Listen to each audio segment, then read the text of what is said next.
Story का नाम है अ इंटेंस लव स्टोरी। हमने पिछले एपिसोड में देखा था।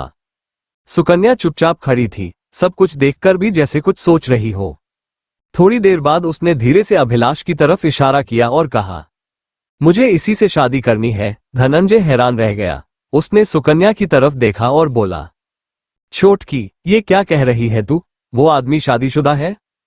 थोड़ा रुका, फिर उसका हाथ पकड़ते हुए बोला, चल कुल देवता के दर्शन कर लेते हैं। पुराना झगड़ा फिर से नहीं चाहिए।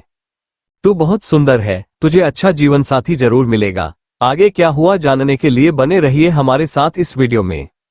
आगे बढ़ने से पहले इस वीडियो को एक लाइक और इस चैनल को सब्सक्राइब करना मत भूलिएगा। तो चलते हैं अपने कहानी की ओर।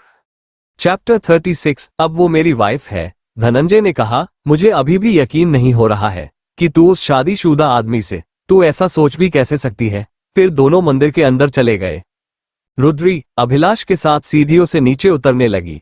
तभी उसे एक कठोर आवाज सुनाई दी, आराम से चलना, नहीं तो फिर से गिर। अभिलाष ने कहा। रुद्री ने अभिलाष की ओर अपनी नजरों को उठाकर देखा। उसकी सांस उसके फेफड़ों में रुक सी गई। वो जब भी उसे देखती थी तो हमेशा ऐसा ही होता था, लेकिन वह अपने आप को ऐसा करने से रोक नहीं पाती थी। अभिलाष बहुत हैंडसम आदमी था। उसके कंधे बहुत चौड़े थे, सीना बहुत ही स्ट्रोंग था। पूरे मंदिर की सीढ़ियों से आते जाते लोग बस उसे ही देखे जा रहे थे। पीछे कदम रखते ही उसने अपना गला साफ किया। सर, इस बार ऐसा कुछ नहीं, उसने कहा, लेकिन उसका ध्यान पूरी तरह से अभिलाष के ऊपर था। उसका पैर ट्विस्ट हो गया और वो गिरने को हुई। तभी अभिलाष ने उसे अपनी बाहों का सहारा दिया। अभिलाष की सफेद शेरवानी और उसकी आंखों की सफेद कोर्निया से बिल्कुल मैच कर रही थी। रुद्री ने जैसे ही उसे ध्यान से देखा तो उसकी दिल की धड़कन तेज हो गई। उसके होंठ थोड़े से खुल गए ताकि वो तेजी से सांस ले सके। अभिलाष के बदन की खुशबू से रुद्री का पूरा कंट्रोल खत्म सा हो रहा था। उसने एक हाथ से रुद्री को पकड़ा हुआ था। उसकी लिमिटेड एडिशन वॉच दिखाई दे रही थी। रुद्री ने अपने कांपते हाथों को उसके हाथ पर रख दिया। उसकी धड़कनें बहुत तेज हो गई जैसे ही अभिलाष ने उसे कसकर पकड़ा। उसके टच में इलेक्ट्रिकल इफेक्ट था। वो शॉक उसके हाथों से होते हुए उसकी गर्दन तक पहुंच गया। अभिलाष भी वहीं जम सा गया। उसकी आईब्रोव्स थोड़ी सी तनी हुई थी। क्या तुम ठीक हो? अभिलाष ने पूछा। उसकी साफ और मधुर आवाज सुनकर रुद्री का पेट फ्लटर होने लगा। उसके दिमाग में अभिलाष को डीपली किस करना घूमने लगा। डार्क डिजायर की भावना जाग गई। रुद्री ने अपने मन में कहा, सर, आप इतने टेम्पटिंग हो कि बात करके ही मुझे बुरी तरह से एक्साइटेड कर देते हो। रुद्री के होंठ सूखे थे, इसलिए उसने जवाब देने से पहले उन्हें चाटा। मैं ठीक हूँ, रुद्री ने प्यार से कहा। अभिलाष बड़े ही स्टाइलिश अंदाज में वहां एक मेल मॉडल की तरह खड़ा था। उसने रुद्री के साथ आई कांटेक्ट बना के रखा क्योंकि वो लगातार उसकी आंखों में देख रही थी। रुद्री को अभिलाष की आंखों में बहुत सारा प्यार दिखाई दे रहा था। उसे ऐसा लगा कि उसकी कमर एक रस्सी से बंधी हुई है और अभिलाष उसे धीरे धीरे अपनी ओर खींच रहा है। अंत में अभिलाष ने उसे अपनी गोद में उठा लिया और गाड़ी तक ऐसे ही लेकर आया। बुद्धन BMW में अभिलाष, रुद्री और शांता को लेकर रॉय मेंशन के रास्ते पर चल पड़ा। बाकी सब उनके पीछे पीछे आ रहे थे। सड़कें उबड़ खाबड़ थीं और हर बार जब गड्ढे के कारण गाड़ी हिलती थी तो ना चाहते हुए भी रुद्री अभिलाष से टकरा जाती थी। फिर वह थोड़ा सा कांपने लगती और उससे दूर हो जाती। मेंशन के कई सारे नौकर चाकर आज रुद्री और अभिलाष को एक टक से देखे जा रहे थे। दोनों श्री राम और मां सीता की जोड़ी जैसे लग रहे थे। रुद्री एक चोर की तरह सबसे अपनी नजरें चुरा रही थी। उसने अपने मन में कहा, आप सब लोग मुझे माफ कर देना। झूठ मूठ की शादी करके मैंने आप सभी लोगों को धोखा दिया है। सिद्धि लगातार रुद्री को दुश्मनी भरी नजरों से घूरे जा रही थी। सुवर्णा और इशिता ने प्रवीण और सिद्धि के लिए फर्स्ट फ्लोर पर 2 गेस्ट रूम खुलवा दिए और कहा, आप दोनों आराम कर लीजिए, हम लोग जल्द से जल्द रुद्री और अभी को विदा कर देंगे। हमें पता है कि उन दोनों को कल ऑफिस जाना है। आप चिंता मत करो, हम लोग सब संभाल लेंगे। किसी भी चीज की अगर जरूरत हो तो इंटरकॉम से 192 डायल कर लेना। बुद्धन नहीं तो शांता आप लोगों के पास आ जाएंगे। वहीं दूसरी ओर सुवर्णा और इशिता के इंस्ट्रक्शन के हिसाब से शांता रुद्री को फर्स्ट फ्लोर के स्पेशल सजाए हुए कमरे की ओर ले गई। रुद्री को उस पूरी तरह से सजाए गए कमरे में 56 भोग वाला खाना दिया गया। खाना परोसने के बाद उसे अकेला छोड़ दिया गया। 1 घंटा बीत जाने के बाद वह बेचैन हो उठी। उसे एक बलि के बकरे की तरह महसूस हो रहा था, जैसे बलि के बकरे को एक बलि देने से पहले खूब खिलाया पिलाया जाता है और फिर उसे मौत के घाट उतार दिया जाता है। ठीक वैसा ही वो महसूस कर रही थी। इसलिए थोड़ा सी हिम्मत जुटाकर उसने उस कमरे से बाहर जाने का फैसला किया। उसने एक गलियारे में कदम रखा और वहां उसे कोई भी नहीं दिखाई दिया, लेकिन उसे कुछ लोगों की फुसफुसाने की आवाजें आ रही थी। वह गेस्ट रूम गलियारे के अंत में था। वह धीरे धीरे आवाजों की ओर बढ़ी और वहां कान लगाकर उस कमरे से आती हुई आवाजों को सुनने लगी। तुम मंडप में सिद्धू से क्यों बहस कर रहे थे? उसने किसी पर गरजते हुए अभिलाष की गहरी आवाज सुनी। वह बदले की आग में पूरी तरह से पागल हो गई है। दूसरे आदमी की आवाज में गुस्सा और आक्रोश था। सिद्धू एक मैनिएक की तरह बिहेव कर रही है एक्चुअली में, तू है असली गुनहगार जिसने ये सब शुरू किया। उसने मुझसे पूरी शादी के दौरान बहस की और चीजें कंट्रोल से बाहर हो गईं, और उसने लास्ट में तो हद कर दी। जाने की जिद करने लगी। उसने ये भी नहीं सोचा कि विक्रमजीत अंकल और उनकी फैमिली क्या सोचेगी। प्रवीण ने गुस्से में आग बबूला होते हुए कहा, सिद्धू तुमसे क्यों बहस करेगी? मैं नहीं मानता, अभिलाष ने कहा। विक्रमजीत को शायद तुझ पर शक हो गया है। अभी कल रात को मुझे पर्सनल इन्वेस्टिगेटर का मेल आया था। उसने एक संदेश भेजा जिसमें तेरी सिक्योरिटी और कुछ पर्सनल बातों पर जाहिर तौर पर चर्चा करने के लिए उसने मुझे बुलाया था। मुझे शक हुआ और मैं उससे मिलने गया। उसने मुझे बताया कि वो पूरा श्योर नहीं है। तभी मैंने और सिद्धू ने तेरे पास आने का प्लान बनाया। अब ऐसा लगने लगा है कि हमने रॉय परिवार को नहीं फंसाया है, बल्कि रॉय परिवार ने हमें फंसा लिया है। प्रवीण ने गंभीरता से कहा। मेज से किसी चीज की टकराने की जोरदार आवाज आए। मैं तुम दोनों के हर टाइम के इस बहस को सुन सुनकर सिक हो चुका हूं, और यह पहली बार नहीं है, अभिलाष ने झुंझलाते हुए कहा। लेकिन वो, प्रवीण ने कुछ रुक कर कहा। सिद्धू बच्ची है, उसे समझने में टाइम लगेगा कि रुद्री अब हमारे परिवार का जरूरी हिस्सा है, चाहे हम इस बात को पसंद करें या ना करें। पर तू सिद्धू से इस बारे में बहस मत कर, उसे जब समझना होगा तब समझ जाएगी। तू चुप रहेगा तो बहस नहीं होगी, अभिलाष ने प्रवीण के कंधे पर अपना हाथ रखते हुए कहा। मैं ये बात बहुत अच्छी तरह से जानता हूं, लेकिन तू इस तरह सिद्धू की साइड नहीं ले सकता। तू मेरा बेस्ट फ्रेंड है, प्रवीण ने सीरियस होते हुए कहा। अरे यार, मैं तेरी तरफ हूं, लेकिन इस तरह अगर रुद्री और मेरे रिश्ते को लेकर तू और सिद्धू कब तक बहस करते रहोगे? अब वो मेरी वाइफ है, चाहे सिद्धू को अच्छा लगे या ना लगे। तू अभी कुछ दिनों के लिए सिद्धू को उसके हाल पर छोड़ दे, समय हर बात को ठीक कर देता है, अभिलाष ने इरिटेट होकर अपना सिर पकड़कर कहा। तो बता अभी, तू रुद्री विक्रमजीत रॉय के बारे में क्या सोचता है? प्रवीण ने अभिलाष से कहा। पूरे कमरे में सन्नाटा छा गया था। तू उसके बारे में क्या सोचता है? बोल, जल्दी बोल। क्या तू जानता है कि तू आग से खेल रहा है? तुझे वह मेल पढ़ना चाहिए था जो मेरे पास उस इन्वेस्टिगेटर ने विक्रमजीत रॉय के करंट मूवमेंट्स के बारे में तैयार की थी, प्रवीण ने एक चुटकी अभिलाष के चेहरे के सामने बजाते हुए कहा। जैसा कि मैंने तुझे पहले भी कहा था, मैं फिर कह रहा हूं, वह केवल एक जरिया है, अभिलाष ने कहा। मुझे तुझ पर विश्वास है। मुझे याद है कि तूने कहा था कि तू विक्रमजीत रॉय की बेटी से ही शादी करेगा, भले ही वह दुनिया की सबसे कुरूप औरत ही क्यों न हो। तू पहले से ही जानता है कि जब उससे शादी करने की बात आई तो क्या दांव पर लगा हुआ था। सही है, लेकिन मुझे यह अभी भी इंटरेस्टिंग लगता है कि तू एक बदसूरत लाइफ पार्टनर के लिए तैयार था जबकि रुद्री निकली। एक तेज सीटी मारते हुए प्रवीण ने अभिलाष से कहा। मुझे उससे कोई मतलब नहीं है कि वो कैसी दिखती है, अभिलाष ने एक चिड़चिड़े तरीके से कहा। मुझे उससे कोई मतलब नहीं है कि वह कैसी दिखती है, अभिलाष ने एक चिड़चिड़े तरीके से कहा। अभिलाष ने प्रवीण से कहा, जब तक वह मेरी बातों को मानती है, वह जो चाहे कर सकती है, हो।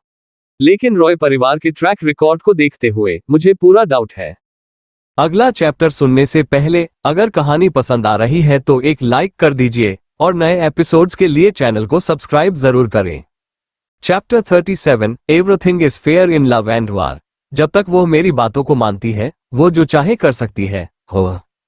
लेकिन रॉय परिवार के ट्रैक रिकॉर्ड को देखते हुए मुझे पूरा डाउट है कि वो मेरी बातों को आगे भी मानेगी।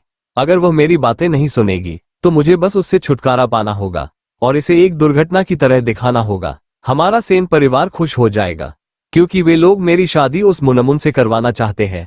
अभिलाष ने प्रवीण को आंख मारा और दरवाजे की ओर इशारा करते हुए कहा। अभिलाष ने देख लिया था कि रुद्री छुपकर उनकी बातें सुन रही थी। उसने जानबूझकर प्रवीण से झूठ मूठ कर रुद्री को जान से मारने की बात कही। हालांकि रुद्री को ये सारी बातें सच लगी। जान से मारने वाली बात को सुनकर रुद्री कांपने लगी। वह मुड़ी और वहां से भाग गई। जब वह अपने कमरे में पहुंची तो उसकी सांसें जोर जोर से ऊपर नीचे हो रही थीं। ये सर एक बीस्ट है। हे महादेव, मैं इनसे कैसे बचूंगी? इतना धोखा, ये सेन परिवार की मेरे परिवार के साथ दुश्मनी क्यों है? ये दोनों परिवार अगर दुश्मन हैं, तो मुझे इस बारे में कुछ भी क्यों नहीं मालूम?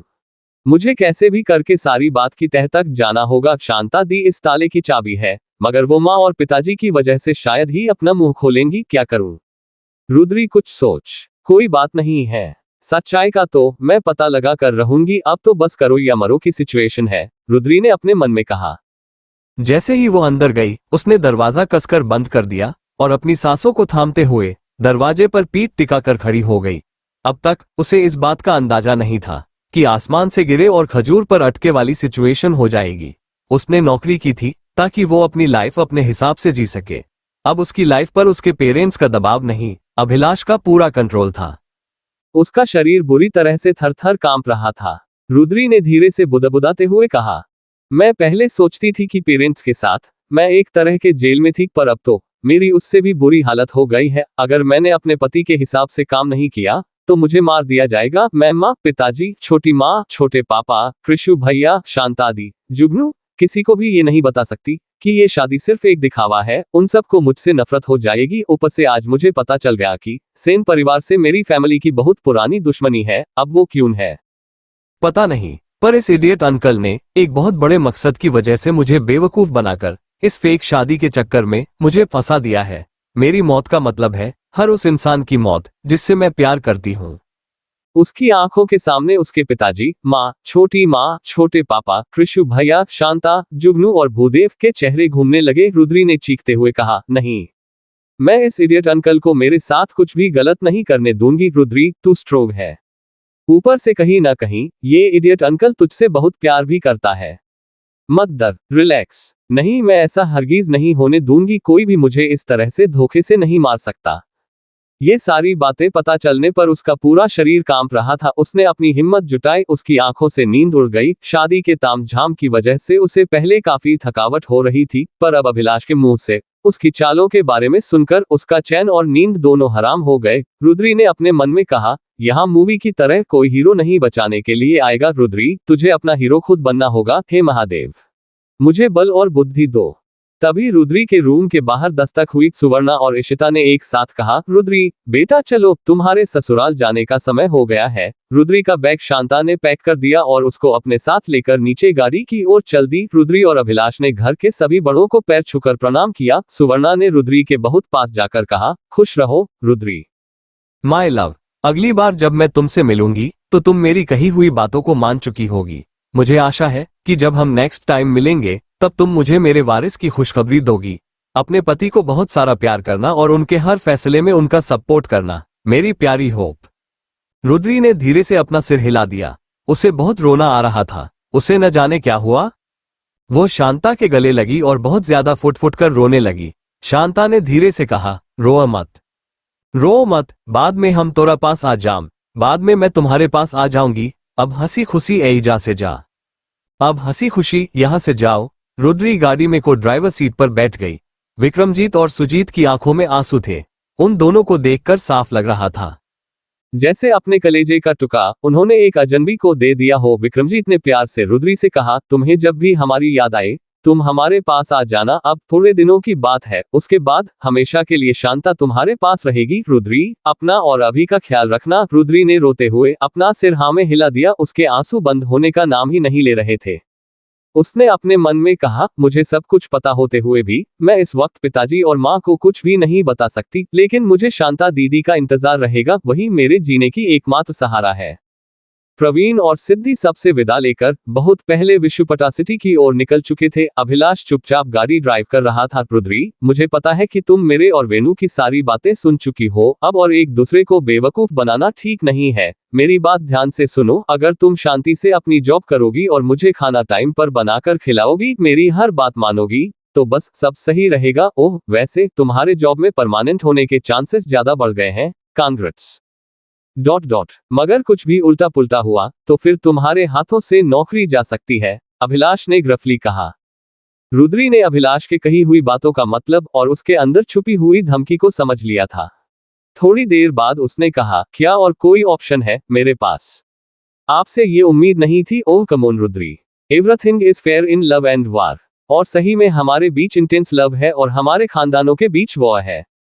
अभिलाष ने गाड़ी चलाते हुए सामने देखकर कहा। अभिलाष बहुत तेज गाड़ी चला रहा था। गाड़ी में एकदम पिन ड्रॉप साइलेंस था।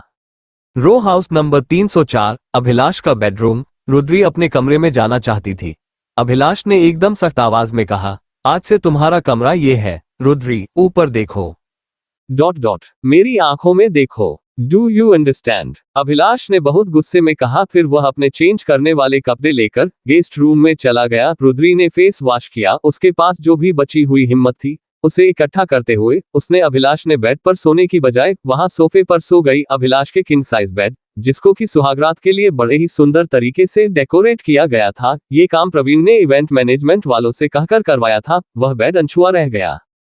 रुद्री ने अपने मन में कहा, ये सोफा काफी आरामदायक लग रहा है और काफी सेफ भी। वह धीरे धीरे लेफ्ट करवट लेकर लेट गई। वो सुबह से मेंटली और फिजिकली बहुत ज्यादा थक चुकी थी। उसे आराम करने की बहुत जरूरत थी, इसलिए वो गहरी नींद में डूब गई। नींद में भी उसे बुरे ख्याल आ रहे थे। उसने सपने में बड़बड़ाते हुए कहा, सर प्लीज मुझे जान से मत मारो। मैंने आखिर आपका क्या बिगाड़ा है? रुद्री पसीने से तरबतर थी। उसका पूरा ब्लाउज पसीने के कारण गीला हो गया था, यहाँ तक कि लहंगा भी कमर वाले पोर्शन पर गीला हो गया था। रुद्री ने अपनी गहरी नींद में डूबी हुई आंखें धीरे धीरे खोलने की कोशिश की। वो बहुत गहरी नींद में थी। वो अब भी टेंशन में थी और काफी कंफ्यूज थी। कमरे में काफी अंधेरा था। उसने महसूस किया कि वह हवा में लटकी हुई थी और किंग साइज बेड की ओर बढ़ती जा रही है। उसका दिल जोर से धड़कने लगा क्योंकि उसने महसूस किया कि कोई उसे ले जा रहा है। जैसे ही उसका शरीर एक नर्म मेट्रेस से टकराया, वो हौंफने लगी। तुम इस बिस्तर के अलावा और कहीं नहीं सोओगी, क्या तुम समझ रही हो? आदमी की गहरी आवाज ने उसे ऑर्डर देते हुए कहा। वो नहीं हिली। वो उससे दूर हो गई और अपने शरीर को अपने दोनों हाथों में समेट लिया। रुद्री ने अपने मन में कहा, सर प्लीज मुझे चोट मत पहुंचाना। प्लीज। आखिर मैंने। तभी रुद्री के कानों में एक गहरी आवाज आई, हम मैरिड हैं। यदि तुम उसके हिसाब से बिहेव नहीं करोगी तो ये तुम्हारे लिए अच्छा नहीं होगा। जब तक मैं तुम्हें नहीं कहूंगा तब तक तुम यहीं रहोगी। अभिलाष की आंखों में बहुत गुस्सा भरा हुआ था। रुद्री ने उसकी बातों को अनदेखा करते हुए अपनी आंखें कसकर बंद कर ली और अपने मन को फिर से अंधेरे में डूबने के लिए तैयार कर लिया। उसने दहाड़ते हुए कहा, रुद्री मुझे जवाब दो। चैप्टर 38, मेरे बिस्तर पर सोओगी। उसने दहाड़ते हुए कहा, रुद्री मुझे जवाब दो। ठीक है, वो फुसफुसाई। उसने अपनी आंखें बंद रखना जारी रखा क्योंकि उसने उसे कमरे में चारों ओर घूमते हुए सुना और महसूस किया कि अभिलाष धीरे से मैट्रेस पर लेट गया है। वो उसके बगल में आकर बेड पर सो गया। रुद्री ने अपने मन में कहा, अब तो ये सर पक्का मुझे अपने हाथों से यहाँ वहां टच करेंगे। आखिर इन्होंने मुझे अपनी लीगल वाइफ जो बना लिया है, अब तो इनका कानूनन मेरे ऊपर पूरा अधिकार हो गया है। जैसे मन करे वैसे टच करो। ... और भी बहुत कुछ करो। यहाँ तक कि एक हस्बैंड अपनी वाइफ के साथ बिना वाइफ की मर्जी के सेक्स कर सकता है। इसके लिए हमारे देश में कोई कानून नहीं बनाया गया है। मैरिटल रेप के खिलाफ कोई कानून नहीं है। हे महादेव, प्लीज बचा लेना गॉड डैम इट। मैं कहाँ विश्वपटा में अच्छी खासी नौकरी करने आई थी और अब मैं कहाँ इस दलदल में रोज अंदर और अंदर फंसती जा रही हूँ। पर मैं हार नहीं मानूंगी। हर प्रॉब्लम का सोल्यूशन होता है। इस पूरे फैले हुए रायते को साफ करने की चाबी मिल ही जाएगी। मगर ऐसा कुछ भी नहीं हुआ। अभिलाष ने रुद्री को हाथ नहीं लगाया। रुद्री की सांसें बहुत तेज चल रही थी। कुछ टेंशन वाले पलों के बाद उसने उस आदमी की सांसें गहरी होती सुनी। थोड़ी देर बाद उसे महसूस हुआ कि अभिलाष गहरी नींद में सो गया है। रुद्री की जान में जान आई, तभी उसके घबराए हुए मन को सुकून मिला। उसने अपने मन में कहा, अब जाकर मुझे कहीं चैन मिला। धन्य हो महादेव, आपने अपने इस भक्त को बचा लिया। अरे मेरा सारा मैथ्स और उसका लॉजिक इस इंसान ने हिलाकर रख दिया है। जो मेरे पिताजी से अपनी दुश्मनी निभा रहा है वो कोई मामूली इंसान नहीं हो सकता। अगर मैं यहां से अभी भागने की कोशिश करूंगी तो सारे राज राज ही रह जाएंगे। मुझे यहाँ इन दुश्मनों के बीच खुद को सेफ रखकर सारे राज को जानना होगा। उसके बाद ये कहां और मैं हूँ। इन्होंने जिस तरह से मुझे धोखा दिया है ठीक उसी तरह से मैं भी इनको कंपाउंड इंटरेस्ट के साथ धोखा दूंगी। आखिर मेरे अंदर विक्रमजीत रॉय का खून बह रहा है। इनका जवाब पत्थर से दूंगी। रुद्री इसी टेंशन में सो गई। रुद्री ने धीरे से अपनी आंखें खोली, लेकिन उसकी हिलने डुलने की हिम्मत नहीं की। उसने अपने चारों ओर कमरे में एक नजर दौड़ाई। एक एयर कंडीशनर की धीमी गड़गड़ाहट को छोड़कर सब कुछ आश्चर्यजनक रूप से बहुत ही शांत लग रहा था।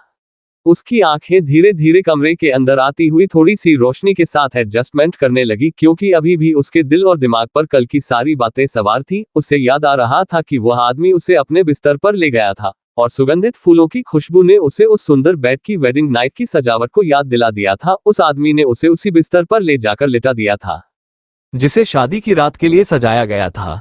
उसने कंबल के किनारे को अपने कानों पर खींच लिया। रुद्री ने अपने मन में कहा, क्या घर के आसपास कोई है जिससे मुझे यहां से अपने घर वापस जाने में मदद मिल सके?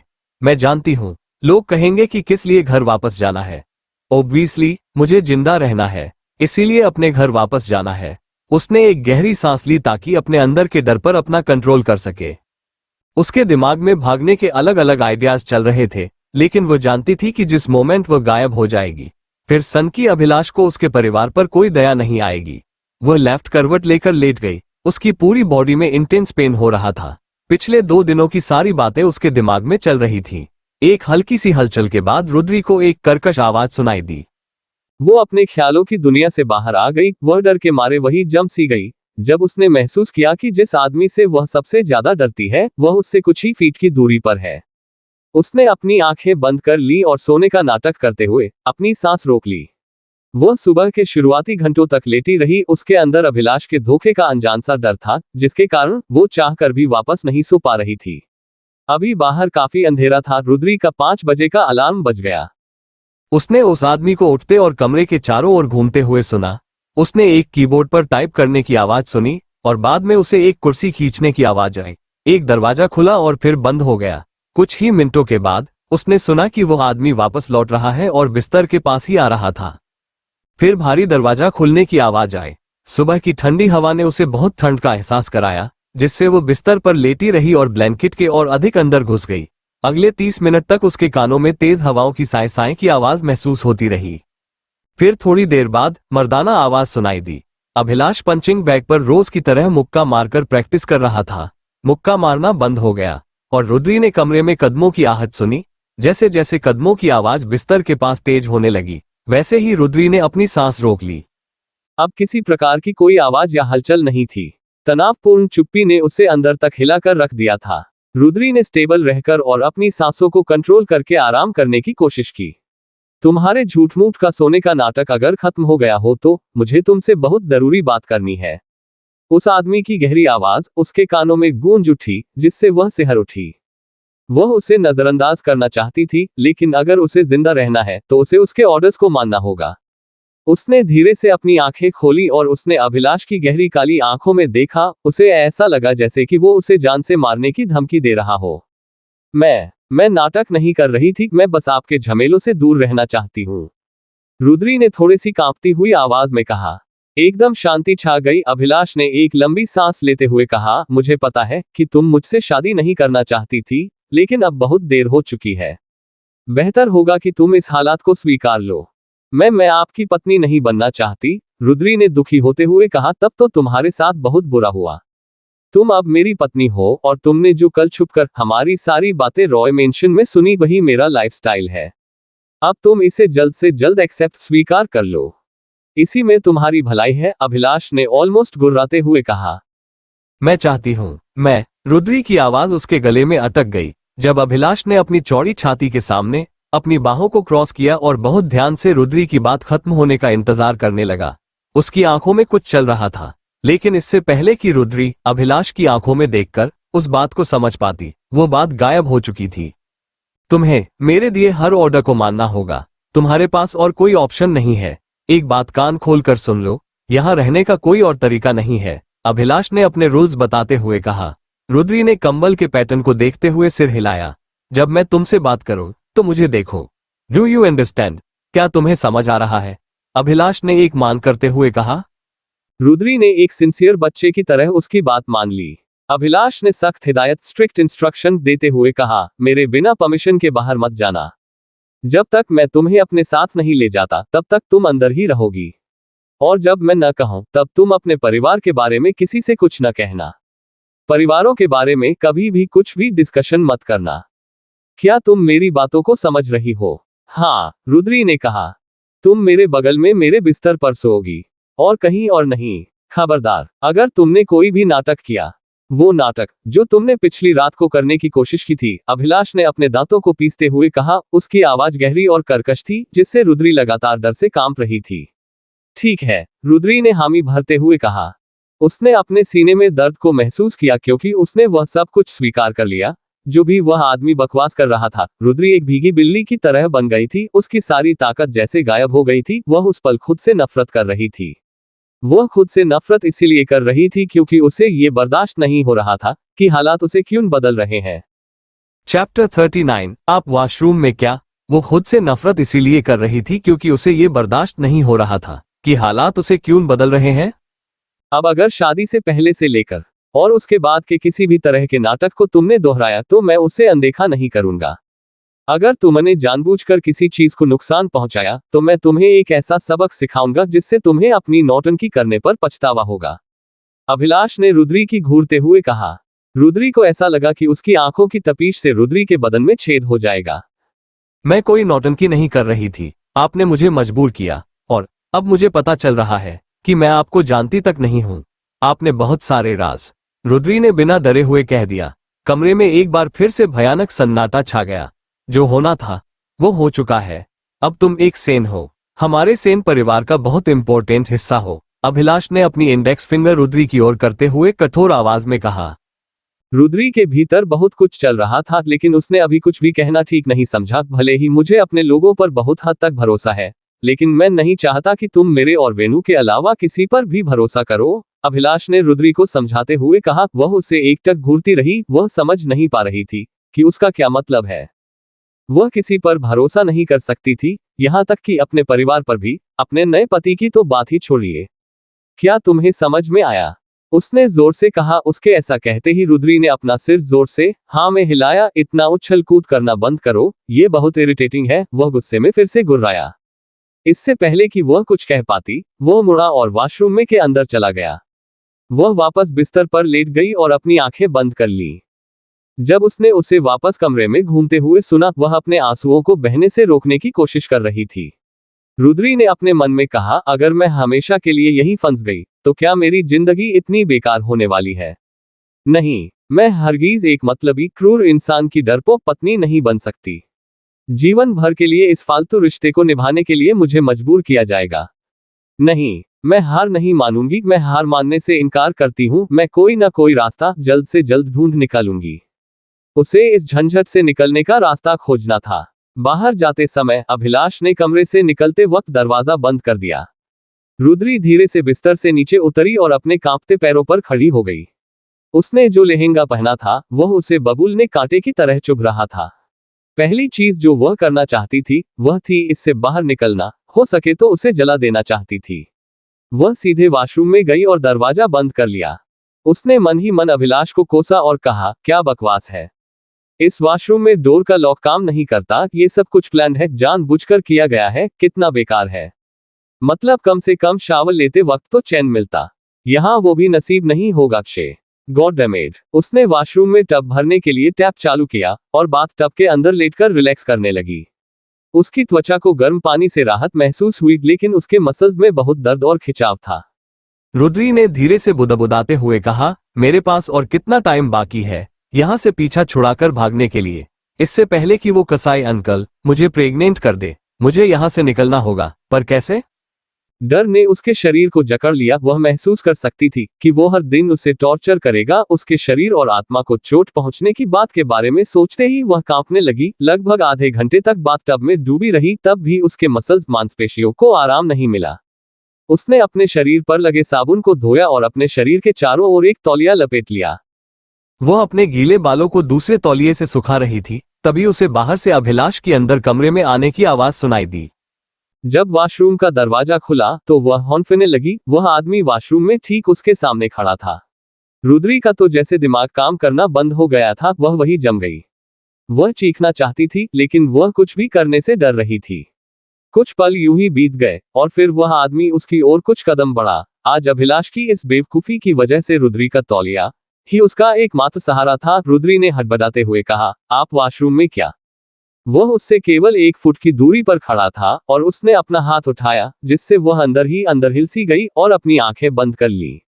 मैंने तुमसे पहले भी कहा था कि इतना उछल कूद करना बंद करो। वह फिर से उसकी ओर देखते हुए गुर्राया। रुद्री उस पर वापस चिल्लाना चाहती थी। उसने मन में कहा, ये सर कितने डरावने हैं। मन तो कर रहा है कि इन्हें कह दूं कि मुझे डराना बंद करो, भयानक बीस्ट, लेकिन वह ऐसा नहीं कह सकी। उसका हाथ रुद्री के ऊपर से होते हुए पीछे काउंटर पर गया। उसके पीछे से उसने कुछ उठाया और एक विकेट स्माइल दी। उसका मोबाइल बहुत स्लीक और सुंदर था और वह इसे काउंटर पर भूल गया था। वह एक और शब्द कहे बिना घूमा और उसे कांपता और सिहरता हुआ वही छोड़कर चला गया। इससे पहले कि वो जवाब देती, वो दूर हो गया और वॉशरूम से गायब हो गया। कई मिनटों के बाद जब उसे यकीन हो गया कि वह चला गया है, तो वह वॉशरूम से बाहर निकल गई। उसने अपने बैग में से अपना सूट निकाला और उसे फटाफट पहन लिया। खाने की खुशबू से उसका खाली पेट आवाज करने लगा। घबराहट और डर के कारण उसे भूख नहीं थी। तब उसने धीरे से बुदबुदाते हुए कहा, अगर एक अच्छी प्लानिंग करनी है तो मुझे अपने दिमाग को सही तरीके से चलाने के लिए एनर्जी की जरूरत है। उसने भोजन की सुगंध का पीछा किया तो पाया कि स्टडी टेबल के राइट साइड पर बहुत सारी वैरायटी का खाना रखा हुआ है। उसने धीरे से कहा, इतना सारा टेस्टी खाना कौन लाया है? क्या प्रवीण जी खाना लेकर आए हैं? अगर हाँ, तो फिर वो मुझसे मिले क्यों नहीं? या फिर सिद्धि की तरह वो भी मुझसे नफरत करने लगे हैं? उसने ढक्कन उठा लिया। फिर ये देखे बिना कि नाश्ते में क्या है। उसने फटाफट बहुत सारा खाना खा लिया। शायद यह उसके लिए कमरे में रहने और किसी के साथ बातचीत न करने की एक और चेतावनी थी। रुद्री ने अपने मन में कहा, इस आदमी ने न केवल मुझे अंदर रहने का आदेश दिया है, बल्कि मुझे गंभीर परिणाम भुगतने की वार्निंग भी दी है। अगर मैंने इस बीस्ट के नियम तोड़े तो वह बहुत कुछ करेगा। मुझे जान से भी मार सकता है। नहीं नहीं, ये नहीं हो सकता। उसने कहा था कि अगर मैंने उसकी बात नहीं मानी तो मुझे रास्ते से हटा देगा। ये लोग मेरी मौत को एक हादसे की तरह से दिखा देंगे। हे महादेव, रक्षा करो। उसने कल दोपहर की अभिलाष और प्रवीण की बातों को याद करते हुए ये सब सोचा। उसके दिमाग में वो सारी बातें एक लाइन से घूमने लगी। अगर मैं रूल तोड़ती हूं तो क्या वो मुझ पर हाथ उठाएंगे? नहीं, दिखने में तो वो ऐसे नहीं लगते। वो भले ही मुझ पर हाथ नहीं उठाएंगे और जान से मारना उनके लिए शायद कोई बड़ी बात नहीं है। इतना तो मुझे पता है कि सर एक बहुत क्रूएल इंसान है। किसी औरत को चोट पहुंचाने की बजाय वो उसका काम तमाम करने में विश्वास रखते हैं। हो सकता है कि मैं यहां से भागने में कामयाब हो जाऊं, पर घर वालों को क्या कहूंगी? मेरे घर वालों की जान भी खतरे में पड़ जाएगी। हे महादेव, मुझे अभी शांत दिमाग से स्कूल जाना है। सर को बिल्कुल भी शक नहीं होना चाहिए कि मेरे दिमाग में प्लानिंग चल रही है। रुद्री ने बुदबुदाते हुए कहा। रुद्री इतनी सारी बातों के बारे में सोचकर अंदर तक थर्रा शिवंग सी गई थी। हारा हुआ महसूस करते हुए वो उस बहुत बड़े मास्टर बेडरूम स्वीट का हर कोना देखने लगी। ये पूरा कमरा लगभग उसके रूम के साइज से 3 गुना ज्यादा बड़ा था। वह सावधानी से कमरे के चारों ओर घूमी और एक कोने में रखे हुए ब्रांडेड लैपटॉप को देखा। रुद्री ने 5 बजे सुबह के करीब अभिलाष को इस लैपटॉप पर कुछ टाइप करते हुए सुना था। वह डेस्क पर बैठ गई और उसने लैपटॉप चालू कर दिया। वह जानती थी कि शायद अभिलाष के स्पाई उस पर नजर रख रहे होंगे। शायद उसकी हर हरकत पर नजर रख जा रही है और शायद इस जगह पर उसके कई जासूस भी आ चुके थे, क्योंकि रुद्री को लिविंग रूम से कुछ आवाजें आती हुई सुनाई दे रही थीं। जब अभिलाष और रुद्री विश्वपटा सिटी वापस लौट रहे थे तब अभिलाष ने रुद्री का मोबाइल गाड़ी में ही छीन लिया था। रुद्री ने धीरे से कहा, और अगर अब मैंने अपने परिवार को इस लैपटॉप से खबर देने की कोशिश की तो शायद बीस्ट को तुरंत पता चल जाएगा। लैपटॉप स्क्रीन पर सिर्फ एक सिंगल प्रोफाइल ही है। इसमें बस इतना ही लिखा है, अभिलाष सेन। चलो इस पर क्लिक करके देखते हैं। ये तो पासवर्ड प्रोटेक्टेड है। निराश होकर उसने डेस्क के चारों ओर देखा और किताबों का एक ढेर देखा जो एक तरफ बुकशेल्फ पर बड़े करीने से रखा था। रुद्री ने धीरे से कहा, क्या इन किताबों में मुझे कुछ इन्फॉर्मेशन मिल सकती है? तो आइए जानते हैं नेक्स्ट चैप्टर में क्या होता है। Chapter 40, I think I am in love. क्या इन किताबों में मुझे कुछ इन्फॉर्मेशन मिल सकती है? इसे मैं बाद में चेक करूंगी। चलो पहले स्कूल जाना है। रुद्री तैयार हो गई। अभिलाष कमरे में आया और रुद्री से कहा, चलो। रुद्री ने स्कूल के थोड़ी दूरी पर गाड़ी को रुकवा दिया। उसने कहा, लोगों को फालतू का हमारे रिश्ते को लेकर शक हो जाएगा। अभिलाष ने रुद्री का हाथ खींचकर उसे उतरने से रोका और कहा, ये तो अच्छी बात होगी। नहीं प्लीज सर, रुद्री ने रिक्वेस्ट करते हुए कहा। ओके, अभिलाष ने एक विकेट स्माइल के साथ कहा। रुद्री गाड़ी से उतर गई और पैदल स्कूल के लिए चल दी। अभिलाष बड़े ही इत्मीनान से अपने केबिन में पहुंचकर अपने काम में लग गया। प्रवीण वहां पहले से ही मौजूद था। प्रवीण ने एक स्मर्क के साथ कहा, तो कैसी रही सुहाग रात? कैसा लगा मेरा अरेंजमेंट? बेकार, अभिलाष ने अपने ब्लेजर को कोट हैंगिंग स्टैंड पर रखते हुए कहा, फिर एक लंबी सांस लेकर वो अपनी रिवॉल्विंग चेयर पर बैठ गया। क्या तू उसे नहीं मना पाया? तुम दोनों ने फर्स्ट नाइट को, और तेरे ओल्ड फ्लेम का क्या? पता नहीं तेरा क्या होगा। अगर तुम दोनों जल्दी ही पति पत्नी के बॉन्डिंग में नहीं बंधे तो मुश्किल है। अब तो प्रोजेक्ट भी स्टार्ट होने वाला है, तेरे पास बहुत कम टाइम है, तू उसे जल्द से जल्द अपना बना ले, नहीं तो गलतफहमी की दीवार खड़ी हो जाएगी और तू चाहकर भी उसे अपने सच्चे प्यार का यकीन नहीं दिला पाएगा, प्रवीण ने बहुत ज्यादा परेशान होते हुआ कहा। इसमें कोई क्या कर सकता है?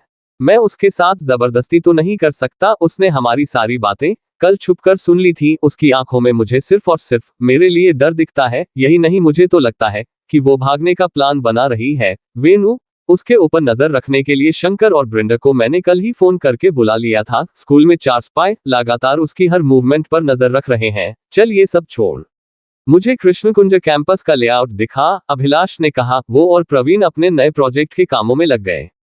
रुद्री ने चुपचाप अपनी सारे क्लासेस ली और स्टाफ रूम में हेड डाउन करके बैठी हुई थी। अद्वैता ने कहा, क्या हुआ? क्या घर नहीं चलना है? तेरा मुंह क्यों लटका हुआ है? चल, शाम के 4 बज गए, घर चलते हैं। हाँ, घर चलते हैं। वो मेरा जो मकान मालिक है, उसने मेरा जीना हराम कर दिया है। इतने सारे रूल्स हैं कि, रुद्री ने दुखी होते हुए कहा, उस बुढ़े का घर छोड़ दे, आजा मेरे पास, हम दोनों मस्त साथ में रहेंगे। तू और मैं बिल्कुल एक जैसे हैं, एकदम बिंदास। स्टेप्स से नीचे उतरते हुए अद्वैता ने कहा। पिताजी नाराज हो जाएंगे, अब तो लगता है कि पूरी जिंदगी अंकल के साथ, रुद्री ने धीरे से बुदबुदाते हुए कहा, और फिर चुप हो गई। तेरी खराब तबीयत का असर तेरे दिमाग पर हो गया है, तू कुछ भी बोले जा रही है, चुप कर। उस बुढ़े से क्या तूने शादी करनी है? कुछ भी अनशंत बोले जा रही है, चल बाय, अद्वैता ने अपने घर की ओर रुख करते हुए कहा। बाय, कल मिलते हैं, थैंक्स मेरी इतनी परवाह करने के लिए, रुद्री ने अपने रो हाउस की तरफ जाने वाली रोड पर मुड़ते हुए कहा। कृषु का लंदन का ऑफिस, सुबह के 11 बजे। आपका एकेडमिक रिकॉर्ड अच्छा है, आपको आज से ही फाइनेंस डिपार्टमेंट में माथा टिम्थी को असिस्ट करना होगा, आपको इंटर्नशिप के दौरान असिस्ट किया जाएगा। आरुषि, क्या आप माइक्रो लेवल एडटेक को फ्यूचर में ज्वाइन करना चाहती हैं? कृषु ने इंग्लिश में कहा। सर, थैंक यू कि आपने मेरे एकेडमिक रिकॉर्ड को प्रेस बधाई किया। यस सर, मैं माइक्रो लेवल एडटेक को ज्वाइन करना चाहूंगी, आरुषि ने कहा। वो एकटक से कृषु को घूरे जा रही थी। 6 फीट लंबा, काले बाल, ग्रीन आंखें, गेरुआ रंग, लंबी नाक, पतले होंठ, ओवल शेप चेहरा, क्लीन शेवन, चेहरे पर कभी ना खत्म होने वाली कातिलाना स्माइल, लाइम ब्लॉसम की खुशबू। आरुषि का इतने सालों का खुद पर से कंट्रोल खत्म हो रहा था। वहीं दूसरी ओर कृषु इस बात से अनजान था कि वो जिसका इंटरव्यू ले रहा है, वो अभिलाष की चचेरी बहन है, वो बहन जो अभिलाष की बहुत बड़ी कमजोरी है। कृषु ने बड़े ही ध्यान से एक नजर आरुषि को देखा और मन में कहा, मेरी ये कभी इच्छा नहीं थी कि मुझे कोई मिस यूनिवर्स मिले। आपका ये कद ... जो कि करीब 5 फीट 2 इंच है। रंग गोरा, भूरी आंखें, लंबी नाक, ये क्यूट सी पोनीटेल, गुलाबी सेक्सी मोटे होंठ, ऊपर से आपके अंदर से आती हुई चंदन की नेचुरल खुशबू। शायद आप ही वो हैं जिसका मुझे सालों से इंतजार था। आप कुदरत का एक करिश्मा हो, खूबसूरत दिमाग और जिस्म का ब्यूटीफुल कॉम्बिनेशन हो। आप, आई think I am in love. उफ, शायद मुझे आपसे पहली नजर में प्यार हो गया है। यू आर अडोरेबल, आप बहुत प्यारी हो। पूर्ण विराम। आरुषि उठी और हैंडशेक करने के लिए आगे की ओर झुकी। कृषु ने मुस्कुराकर उसके साथ हैंडशेक किया। जैसे ही दोनों के हाथ कांटेक्ट में आए, उन्हें एक अलग सा एहसास हुआ। उन दोनों ने एक मैग्नेटिक अट्रैक्शन महसूस किया। न चाहते हुए भी कृषु के मुंह से निकल गया और उसने कहा, आप मेरे घर के बहुत पास रहती हैं, क्या मैं आपको शाम को घर जाते वक्त ड्रॉप कर दूं? आरुषि ने हाँ में सिर हिला दिया और फाइनेंस डिपार्टमेंट की ओर चली गई। कृषु ने अपने बालों पर हाथ फेरते हुए कहा, कुछ तो कनेक्शन हम दोनों के बीच में है, कुछ तो बात है आप में कि मेरी नजर आप पर थम सी जाती है। फाइनेंस डिपार्टमेंट की ओर जाते हुए आरुषि ने अपने मन में कहा, आपकी ग्रीन आंखें, उसमें बहुत चाहत भरी हुई है, आपकी कभी न खत्म होने वाली सो वॉट की स्माइल ... कैसे बयान करूं कि मुझे कैसा महसूस हो रहा है? मुझे सोचकर भी शर्म आ रही है कि अंदर से मेरे सारे सेंसिटिव अंग सख्त हो गए हैं। दिल चाहता है कि आप मेरे हमसफर बनो। अगर मैं ऐसा चाहती हूं तो इसमें क्या बुराई है? उस ऊपर वाले ने सभी को एक प्यारा सा दिल दिया है और साथ ही साथ सपने देखने का अधिकार दिया है, तो आज उसी हक से मैंने जागती आंखों से ये सपना देखा है कि आप और मैं प्रेम के अटूट बंधन में बंध गए हैं। I think I am in love. Row house number 304, Abhilash का बेडरूम। रुद्री ने शंकर और ब्रिंडा को विश किया पर उन्होंने कोई जवाब नहीं दिया। अभिलाष उसे कहीं नहीं दिखा। उसकी जान में जान आई। वो फटाफट अभिलाष के बेडरूम के अंदर गई। वॉशरूम में जाकर उसने अपने मुंह पर कई बार पानी के छींटे मारे और फ्रेश होकर बाहर आए। उसने मन में कहा, चलो उन किताबों के बीच में ढूंढना कंटिन्यू करते हैं, शायद कुछ सुराग या फिर हिंट मिल जाए। उद्धरण चिन्ह। रुद्री को बचपन से ही पढ़ने का बहुत शौक था। वो कई दिनों तक लगातार किसी भी टॉपिक पर किताबें पढ़ने में अपना समय बिता देती थी, पर अब उसकी नई जॉब की वजह से उसे कुछ दिनों से पढ़ने का टाइम नहीं मिल रहा था। उन किताबों के ढेर में से उसने कुछ किताबों को निकाला और बालकनी में चली गई। बालकनी का स्लाइडिंग डोर खोलकर वो वहां रखी रिक्लेनर पर बैठ गई और एक एक करके उनमें से एक किताब के पन्ने को पलटकर पढ़ने लगी। वो अपनी सारी परेशानियों को भूल जाना चाहती थी। उसे बेडरूम का दरवाजा खुलने की आवाज आई। उसने साइड टेबल पर किताब को रखा और बेडरूम स्वीट की ओर भागी। उसने देखा कि शाम का नाश्ता अंदर टेबल पर लगाकर ब्रिंडा वापस जा रही थी। रुको, रुद्री ने कहा। उसकी आवाज को सुनकर ब्रिंडा रुक गई और उसने पीछे मुड़कर उसे देखा। फिर वो कमरे के बाहर चली गई। रुद्री ने अपने मन में कहा, इसका मतलब सुबह का खाना भी यही लेकर आई थी, मगर मैं जब भी इस लेडी के साथ आई कांटेक्ट बनाने की कोशिश करती हूं तो ये मुझे इग्नोर कर देती है। आज स्कूल जाते वक्त भी, फिर वापस आते वक्त। इन्होंने क्या यार, मैं इन्हें अपनी टीम में करना चाहती हूं, मगर ये मुझे भाव ही नहीं देती। हे महादेव, अब मैं क्या करूं? यहां से कैसे बाहर निकलूं? मुझे अपने घर वापस जाना है। रात को रुद्री ने अपना डिनर जल्दी कर लिया। उसने सारी किताबों को उनकी जगह पर वापस रख दिया। अभी शाम के 8 बजे थे, पर वो सोने के लिए बहुत जल्दी चली गई। वो उस आदमी से आमना सामना नहीं करना चाहती थी, वो आदमी जो उसका सिर्फ नाम भर का पति था। रुद्री गहरी नींद में से उठी। वह एक बहुत ही प्यारा सपना देख रही थी। उसे गर्माहट महसूस हुई। उसे अपने नीचे एक पुरुष के ग्रोन करने की आवाज सुनाई दी और उसने अपने हिप्स पर कुछ उंगलियों की छुअन को महसूस किया। रुद्री ने नींद में अपने मन में कहा, ये रफ उंगलियां किसकी हैं? उसने अपनी आंखों को जैसे ही खोला और अपना सिर थोड़ा सा ऊपर उठाया, तभी उसकी आंखें अभिलाष की गहरी काली आंखों से मिली, तो वो वही जम सी गई। वो उसके ऊपर सोई हुई थी। बेडरूम में काफी देर तक एकदम पिन ड्रॉप साइलेंस था। वे दोनों लगातार एक दूसरे की आंखों में देख रहे थे। रुद्री की आंखें डर और सदमे से